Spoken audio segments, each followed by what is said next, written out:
చూపిన ఆదరణ అది నాకు రక్షణ. హల్లెలూయా హల్లెలూయా హల్లెలూయా హోసన్నా.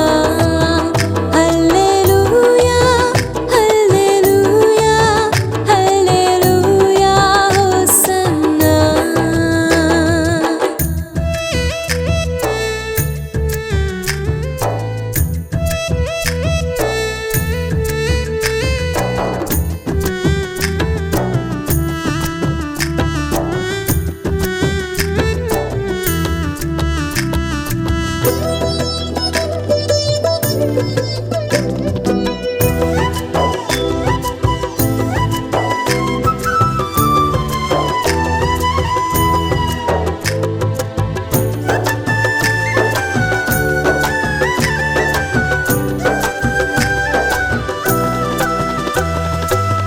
ద్రాక్షవల్లిగా నీవుండగా తీగను నేనై అంటు కట్టెదా.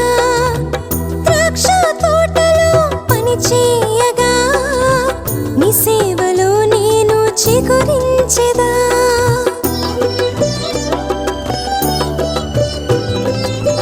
ద్రాక్షవల్లిగా నీవుండగా తీగను నేనై అంటు కట్టెదా. ద్రాక్ష తోటలో పనిచేయగా నీ సేవలో నేను చిగురించెదా. దాచబడిన ధననిధులు నాకి సొంతము, దాగి ఉన్న దీవెనలు కుమ్మరించుము. దాచబడిన ధననిధులు నాకి సొంతము, దాగి ఉన్న దీవెనలు కుమ్మరించుము.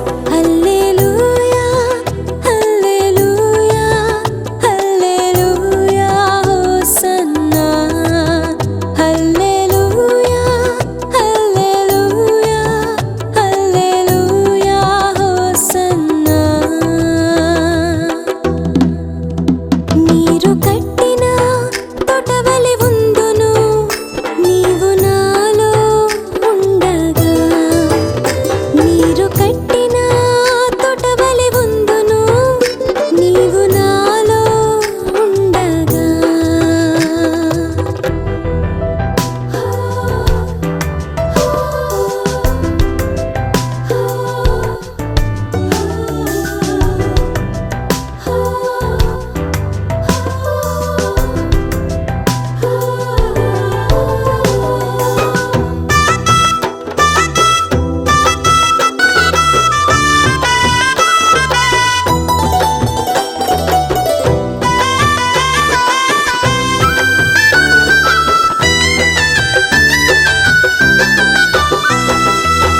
పరవశమందు నేను ప్రార్థించగా పరమ దీవెనలు నే పొందెదా. పరిశుద్ధాత్మలో పరవశించగా ఫలభరితముగా ఫలించెదా.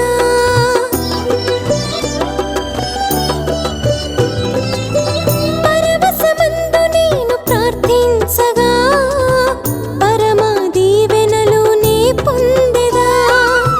పరిశుద్ధాత్మలో పరవశించగా ఫలభరితముగా ఫలించెదా. పాల వంటి వాక్యమును భుజించెదా. పాపమంత విడిచి నేను పరముకేగెదా. పాల వంటి వాక్యమును భుజించెదా. పాపమంత విడిచి నేను పరముకేగెదా. హల్లెలూయా హల్లెలూయా హల్లెలూయా హోసన్నా. హల్లెలూయా హల్లెలూయా హల్లెలూయా హోసన్నా. నీ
ఇదిగో నువ్వు సంరక్షణలో ఉందువు గాక, నిన్ను ఆస్తికర్తగా దేవుడు చేయబోతున్నాడు, నిన్ను బలపరచబోతున్నాడు. చూడండి, నువ్వు ఆరాధనలో మైమర్చిపోతే, నువ్వు దేవుడిని కీర్తించే వ్యక్తివైతే పరిశుద్ధాత్మ దేవుడు నీతో మాట్లాడతాడు. పొంచి ఉన్న ప్రమాదం, జరుగుతున్న ప్రమాదం నీకు ముందుగానే తెలుస్తుంది. ఆమేన్ చెప్పండి.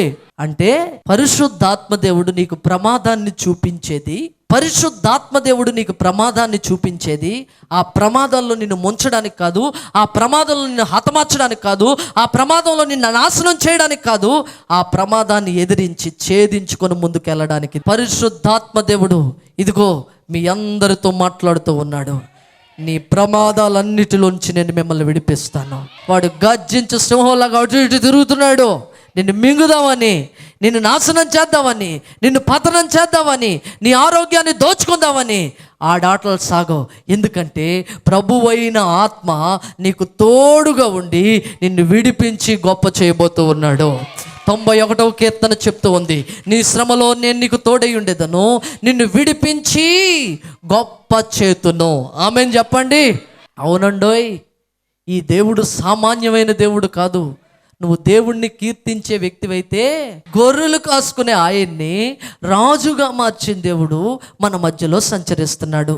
దేవుని బిడ్డ, ఈరోజు ఎన్నిక లేని స్థితిలో కుటుంబం చేత తృణీకరించబడి ఎందుకు పనికిరాని వ్యక్తిగా నువ్వు ఉంటే, ప్రభు అయిన ఆత్మ, పరిశుద్ధాత్మ నీతో స్పష్టంగా మాట్లాడుతున్నాడు. యేసయ్య స్పష్టంగా మాట్లాడుతూ ఉన్నాడు. నీ జీవితాన్ని నేను అత్యున్నతంగా ఆశీర్వదించబోతున్నాను, కొండ మీద ఉండే పట్టణంలాగా నిన్ను చేయబోతున్నాను, తలగా నిన్ను చేయబోతున్నాను, నిన్ను ఆశీర్వదించబోతున్నాను. ఇదిగో నీ పడక యందు నీవు ఆనంద కీర్తనలు పాడేలాగా నిన్ను బలపరచబోతున్నాను. చప్పట్లు కొట్టి దేవుడిని మహిమపరుద్దాం. నా నోట నీ కీర్తి ఉండాలా, నా నోట నీ ప్రభావ వర్ణన ఉండాలా, నా నోరంతా నీ కీర్తితోనూ నీ ప్రభావ వర్ణనతోనూ నిండుకున్నది. ఆమేన్ చెప్పండి. స్తుతించకుండా ఉండలేను, కీర్తించకుండా ఉండలేను, ఆయన్ని మహిమపరచకుండా ఉండలేను. ఈ స్థితి నీ జీవితంలోంచి ఆయన కోరుకుంటున్నాడు. ఆమేన్ చెప్పండి. న్యాయాధిపతుల గ్రంథం 16వ అధ్యాయం 27వ వచనం. ఆ గుడి స్త్రీ పురుషులతో నిండుకొని ఉన్నది. దేంతో నిండుకుందండి గుడి? ఈ గుడి దేంతో నిండుకుంది? స్త్రీ పురుషులతో నిండుకొని ఉంది. జాగ్రత్తగా గమనించండి దేవుని బిడ్డలారా. ఆయన కృప లోకమంతా నిండుకొని ఉంది. నరుల హృదయం చెడుతనంతో నిండుకుంది. కొంతమంది నోరు వంచనతోనూ శాపంతోనూ కపటంతో నిండుకుంది. అయితే దావీదు యొక్క నోరు దేంతో నిండుకుంది? కీర్తితోనూ ప్రభావ వర్ణంతో నిండుకుంది. ఈ గుడి దేంతో నిండుకొని ఉందంటే, ఈ గుడి స్త్రీ పురుషులతో నిండుకొని ఉందంట. దేవునికి స్తోత్రం. దేవుని బిడ్డలారా, సంసోను అనే దైవజనుణ్ణి, సంసోను అనే న్యాయాధిపతిని మనం చూడగలుగుతూ ఉన్నాం. సంసోను దేవుని చేత నాజీరు చేయబడినవాడు, దేవుని మాట ప్రకారంగా పుట్టినవాడు. దేవుడు తన తల్లికి చెప్పాడు, ఇదిగో నీ కుమారుడు వ్రతం చేయబడ్డాడు, నీ కుమారుడు తల మీద మంగళక తెయ్యకూడదు, ఇదిగో నీ కుమారుడు నా కొరకు నాజీరు చేయబడినోడు, ఇదిగో నీ కుమారుని ద్వారా నేను మహింపరచబడతాను, ఫిలిస్తీన్లు ఎదిరిస్తాను, అద్భుతాలు జరుగుతాయి, ఇదిగో నీ కుమారుడు బలవంతుడు, నా కొరకు వ్రతము చేయబడినవాడు అని చెప్పి దేవుని వాక్కు మరి సంసోను వాళ్ళ అమ్మ దగ్గరకు వచ్చిందనమాట. దేవుని బిడ్డలారా, సంసోను వాళ్ళ అమ్మ సీక్రెట్గా వాడిని జాగ్రత్తగా, సంసోన్ని జాగ్రత్తగా పెంచింది. చిన్నప్పటి నుంచి కూడా చాలా జాగ్రత్తగా, అమ్మో నా కొడుకు దేవునికి వ్రతం చేయబడినోడు అని జాగ్రత్తగా పెంచింది. ఈ సీక్రెట్ ఎవరికి తెలుసు అంటే, ఈ సీక్రెట్ ఆ సంసోనికి వాళ్ళ అమ్మకి తప్ప ఎవరికి తెలియదు. ఏంటండి సీక్రెట్ అంటే, ఆయన తలలోనే ఆయన బలం ఉంది. ఆ తల గనక జుట్టులోనే బలం ఉంది, జుట్టులోనే ఆయన బలం ఉంది. ఈ జుట్టు గనక గుండు చేసేస్తే ఇక అతని బలం అతన్ని విడిచి పోతూ ఉందన్నమాట. ఈ సీక్రెట్ వాళ్ళ అమ్మకి ఇతనికి తప్ప ఎవరికి తెలియదు. ఒక అమ్మాయిని ప్రేమించాడు, ఎర్రగా బుర్రగా ఉందని ఆ అమ్మాయిని ప్రేమించి అమ్మాయి మీద మనసు పారేసుకొని ఇక ఆ అమ్మాయి వెనకట్లే తిరుగుతున్నాడు.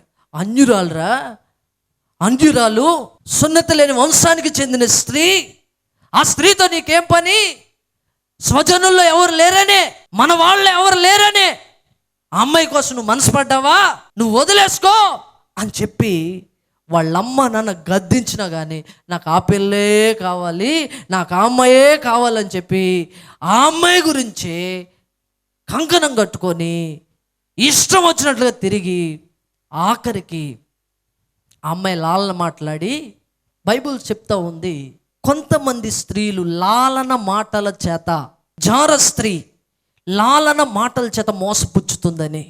స్త్రీ యొక్క ఉచ్చులో కనుక ఎవరైనా పడితే ఆడిక లేవలేడు, వాడి జీవితం పతనం అయిపోద్ది, గోతులోనికి దిగిపోయి ఇక పైకి లేవలేనివని పరిస్థితి కలిగి ఉంటాడని బైబిల్ సెలవిస్తాం. ఇతని పరిస్థితి కూడా అలాగే అయిపోయింది. ఎలా మాట్లాడుతుంది తెలిసిన, సంసోను నేనంటే నీకు ఇష్టమా లేదా, నువ్వంటే ఇష్టమే అన్నాడు. మరి ఏంటో సీక్రెట్ చెప్పు. ఫిలిస్తీన్లు వచ్చి నిన్ను పట్టుకుంటున్నారు, సంకెళ్ళతో కడుతున్నారు, తాళ్లతో కడుతున్నారు, 100 మంది వచ్చి పడినా ఒక్కసారి నువ్వు ఇలా అనగానే వాళ్ళందరూ ఎగిరి ఎక్కడో పడుతున్నారు. కారణం ఏంటి? సినిమాలో చూపించినట్టుగా ఇలా అనగానే వాళ్ళు ఎక్కడో పడుతున్నారు, నువ్వు కారణం ఏంటి చెప్పు, నాకు సీక్రెట్ చెప్తావా చెప్పవా అని అడిగితే సంసోను ఏదో ఒకటి చెప్పి మోసం చేస్తున్నాడు. ఈ సీక్రెట్ ఎవరితో చెప్పకూడదుగా, ఏదో ఒకటి చెప్పి మోసం చేస్తుంటే నేనంటే నీకు ఇష్టం లేదు, నువ్వు అందుకనే ఇన్ని రకాలుగా మాయ మాటలు చెప్తున్నావు నాతో, నీ సీక్రెట్ చెప్తావా చెప్పవా అని చెప్పి ఫుల్గా తాగించి అడిగేటప్పటికి తొడ మీద బుర్ర పెట్టుకొని శుభ్రంగా అలాగా తల సవరదీస్తూ అడుగుతుంది అనమాట. నువ్వు చెప్తావా చెప్పవా, చెప్తావా చెప్పవా అంటే ఆఖరికి చెప్పేశాడు. నా తల నువ్వు ఇలా పావుతున్నావే, ఆ తలలోనే ఉంది నా అభిషేకం అంతా, నా వ్రతం అంతా, నా జీవితం అంతా, నా బలం అంతా అని చెప్పగానే ఇకంతే బాగా నిద్రపోయా. గాఢ నిద్రలోకి వెళ్ళాక కత్తి తీసుకొని చక్కగా గుండు చేసేసింది. కత్తి తీసుకొని గుండు చేసింది, గుండె అయిపోయింది, ఇక తలలేదు, గుండె అయిపోయింది. ఇప్పుడు ఫిలిస్తీన్లు వచ్చి పట్టుకొని ఆ సర్దారుల మందిరంలోనికి తీసుకొని వెళ్ళారు. ఆ సర్దారుల మందిరంలోనికి తీసుకెళ్లారు, అన్యుల దేవాలయంలోనికి తీసుకెళ్లారు.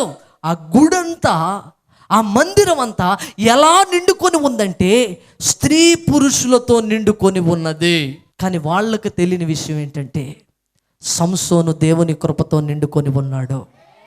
అతనిలో ఉన్న బలం పోయి ఉండొచ్చు, కానీ లోకము ఆయన కృపతో నిండుకొని ఉన్నది.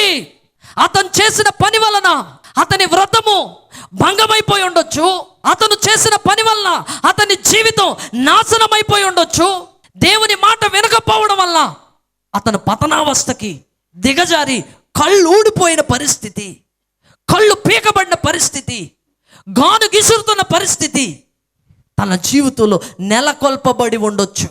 కానీ లోకమంతా ఆయన కృప ఉన్నది, లోకమంతా ఆయన కృప ఉన్నది. ఆ కృప తన జీవితంలో ప్రవేశించబోతూ ఉంది కొన్ని నిమిషాల్లో. ఇప్పుడు ప్రార్థన చేస్తున్నాడు, వీళ్ళంతా నా శత్రువులంతా, నా కళ్ళు పీకిన వాళ్ళంతా ఇక్కడే ఉన్నారు కదా ప్రభువా, నా కళ్ళు పీకిన మంద ఇక్కడే ఉన్నారు కదా, వీళ్ళందరినీ నేను శిక్షించేటట్లుగా, వీళ్ళందరినీ నేను చంపేసేటట్లుగా నాకు సహాయం చెయ్యు అని చెప్పి దేవుణ్ణి బ్రతిమలాడుకుంటే ఆయన కృప సంసోను మీదకి దిగొచ్చింది. ఆమెన్ చెప్పండి. ఇదిగో నేను వీళ్ళంతా చచ్చిపోదుముగాక అని చెప్పి జాగ్రత్తగా గమనించాలి. అక్కడ నేను ఇక్కడున్న వాళ్ళందరూ ఒక్కరు కూడా మిగలకుండా చనిపోదుముగాక, నశించిపోదుముగాక అని చెప్పి అప్పుడు ఒక్కసారిగా కుడి చేత్తో ఆ దేవాలయానికి ఆధారంగా ఉన్న ఎడం చెయ్యేమో ఒక స్తంభం మీద వేసి 2 స్తంభాలని ఒక్కసారి ఒక్క తోపుతోయగానే ఆ మందిరం అంతా కూలిపోయి సంసోనుతో సహా అందరూ చనిపోయినట్లుగా కొన్ని వేల మంది బైబుల్ చెప్తా ఉంది. అతను తన జీవిత కాలం అంతట్లో చంపిన వారి లెక్క కంటే ఇప్పుడు చంపిన వారి లెక్క అధికము. నీ బలం ఉన్నప్పుడు నువ్వు చేసే కార్యాల కన్నా, నువ్వు దేవుని మాట వింటూ, నువ్వు దేవుని ధర్మశాస్త్రాన్ని పాటిస్తూ, నువ్వు యథార్థంగా నమ్మకంగా ప్రవర్తిస్తూ, ప్రార్థన చేస్తూ, నీ ప్రార్థన మీద నువ్వు ఆధారపడి, నీ పరిశుద్ధత మీద నువ్వు ఆధారపడి, నీకున్న బలం మీద, అది దేవుడిచ్చిందే కావచ్చు, దాని మీద ఆధారపడి నువ్వు ముందుకు కొనసాగిస్తూ ఉన్నప్పుడు జరిగే కార్యాలు కొన్నైతే ఆయన కృప ద్వారా జరిగే కార్యాలు ఇంకెన్నో. చప్పట్లు కొట్ట దేవుడి మహిమపరుద్దాం. నీ భక్తి జీవితం వ్యర్థం కాదు, నీ ప్రార్థన వ్యర్థం కాదు, నీ పరిశుద్ధత వ్యర్థం కాదు. నువ్వు చేసిన ప్రతి దానికి నువ్వు ఆశీర్వాదాన్ని సంపాదించుకుంటావు. అయితే ఆయన కృప వలన సంపాదించుకునే ఆశీర్వాదం ఉందే, అది లెక్కకు మించింది. చప్పట్లు కొట్టి దేవుడిని మహిమపరుద్దాం. మునుపటి లెక్క కంటే ఇప్పుడు లెక్క ఎక్కువ. ఈయన ఎలా చంపాడు తెలిసిన? నోటి మాట చేత చంపేశాడు. దేవునికి స్తోత్రం. ఏమని చెప్పాడు ఆయన? నేనును ఇక్కడున్న వారందరము నశించిపోదుముగాక అని చెప్పి అప్పుడు 2 స్తంభాలని తోసినప్పుడు అప్పుడు జరిగింది అద్భుతం. ఎప్పుడు జరుగుతుందో తెలిసిన? నీ నోట్లో అద్భుతాన్ని ప్రవచించినప్పుడు జరుగుతుంది, నీ నోటితో చెప్పినప్పుడు జరుగుతుంది. సంసోను ఆ స్తంభాల మీద చేయి వేసి వాటిని తోసినట్టు మాత్రమే మనం గమనిస్తాం, ఆయన ప్రార్థన చేసినట్లు మాత్రమే మనం గమనిస్తాం. కానీ ఇక్కడ రాయబడిన మాట ఏంటంటే, ఇక్కడ ఉన్న వాళ్ళందరూ నశించిపోదురుగాక అని చెప్పి ఆయన చెప్తున్నాడు, నేను ఇక్కడ ఉన్న వారందరూ నశించిపోదుముగాక అని చెప్పి అప్పుడు తోసినప్పుడు అద్భుతం జరిగింది. దేవునికి స్తోత్రం. నోటి మాటకున్న శక్తి సామాన్యమైనది కాదు. నువ్వు కృపయందు విశ్వాసం ఉంచి, నిజంగా కృపయందు విశ్వాసం ఉంచి మనం మాట్లాడగలుగుతున్నావా? అనేక రకాల విశ్వాసాలు. ఈరోజు దేవుని చిత్తాన్ని, దేవుని యొక్క ప్రణాళికను, శత్రువుని ఎదిరించే తత్వాన్ని మాట్లాడలేని నోరులు అనేకములు క్రైస్తవులు కలిగి ఉన్నారు. దేవుని బిడ్డలారా గమనించండి, సంసోన్ జీవితంలో అవిశ్వాసం రావచ్చు. ఎందుకంటే చిచ్చి నేను చేయకూడని పని చేశాను, వెళ్ళకుండా అమ్మైతే వెళ్ళాను, చెప్పకుండా మాటలు చెప్పాను, ఇదిగో నేను చేయకూడనివన్నీ చేసి భయంకరమైన దేవుని దృష్టికి భయంకరమైన పాపం చేసిన వాడిని నా ప్రార్థన దేవుడు ఏమి వింటాడు, నేను చెప్తే అయిపోద్దా అని అనుకోలేదండి. ప్రార్థన చేసి విశ్వాసం ఉంచి ప్రవచనాన్ని చెప్తున్నాడు. దేవునికి స్తోత్రం. తన నోటిని ఆశీర్వాదానికి కారకంగా వాడుతూ ఉన్నాడు. తన నోటితో చెప్తూ ఉన్నాడు, సందేహించక చెప్తూ ఉన్నాడు. ఆమేన్ చెప్పండి. విశ్వాసంతో చెప్తూ ఉన్నాడు. చాలాసార్లు మన జీవితంలో కొన్ని విషయాల్ని మనం చెప్పలేకపోతున్నాం, కొన్ని విషయాల్ని మనం మాట్లాడలేకపోతున్నాం. కారణం ఏంటంటే మన హృదయంలో ఉన్న అవిశ్వాసం. ఈరోజు నీ హృదయంలో అవిశ్వాసంతో ఉండకూడదని దేవుడు మాట్లాడుతూ ఉన్నాడు. ఇదిగో అనేక మంది హృదయాలు అవిశ్వాసంతో నిండుకొని ఉన్నాయి. ఈరోజు విశ్వాసముతో నువ్వు నిండుకొని పలకాలని దేవుడు మాట్లాడుతూ ఉన్నాడు. చప్పట్లు కొట్టి దేవుణ్ణి మహిమపరుద్దాం. నీ హృదయం విశ్వాసంతో నిండుకొని దేవుని గూర్చిన వాగ్దానాలు పలికినప్పుడు, దేవుని గూర్చిన ఆ వాగ్దానాలు ప్రవచించినప్పుడు తప్పకుండా నీ జీవితంలో అవి నెరవేర్చక మానడు ఆయన. చప్పట్లు కొట్టి దేవుణ్ణి మహిమపరుద్దాం. చెప్పక్కోళ్తమ్మా బుజ్జి కన్నా, కృప మునుపటి కంటే గొప్ప కార్యాలు చేయును. కళ్ళు మూసుకొని ప్రార్థన చేసుకుందాం.